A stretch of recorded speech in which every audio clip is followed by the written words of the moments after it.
Magandang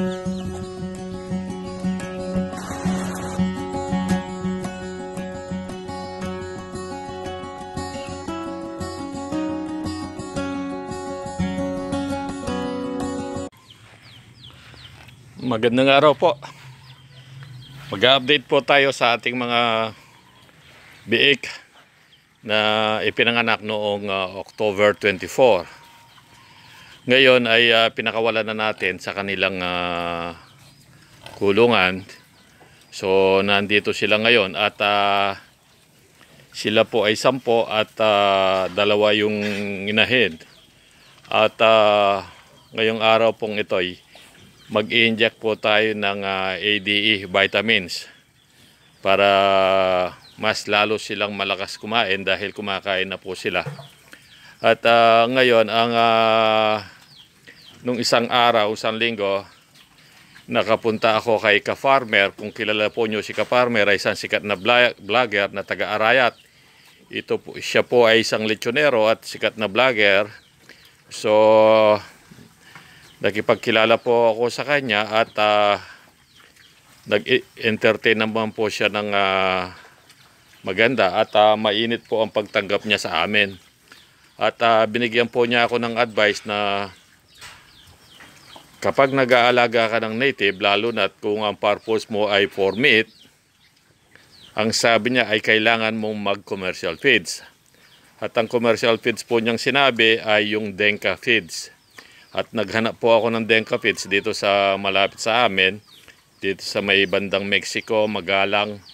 Wala pa po akong nakita. So pagkawalay nito, ang sabi niya sa akin, mas maganda yung starter ang ipakain sa mga biik. Dahil mas maganda yung karne at mas malaking lumaki. Sabi niya, argabyado ka kapag nag-aalaga ka na ng native, matrabaho kapag ang sayo, sabi niya, nagluluto ka pa ng binlid. So sabi ko sa kanya, itatry ko at kapag nakapagpalaki ako at ibibigay natin sa kanya yung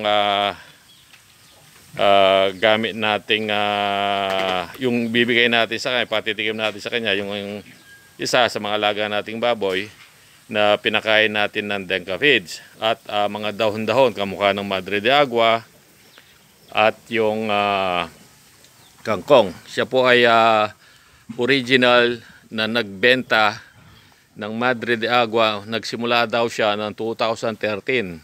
Nag-online siya. Baka kami sa kanya ko rin nakuha yung Madre de Agua 2014.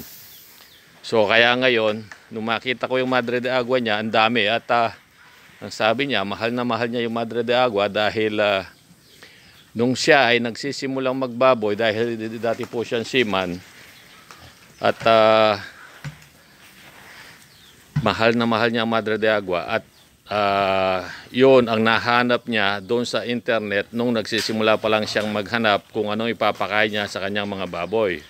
So ngayon po, lumaki na ang kanyang paglilitsyon. Malaki na ang kanyang customer at malawak na ang pinagkukuhanan niya ng mga baboy. Marami na siyang pinagkukuhanan ng mga baboy, kamukha ni Ka-Farmer Anthony. Si Ka-Farmer Anthony, doon siya kumukuha ng baboy. Marami po siyang pinagkukuha ng baboy. Sabi niya sa akin, subukan mo magbigay sa akin at pag nagusto niya, siguradong kukuhanin niya.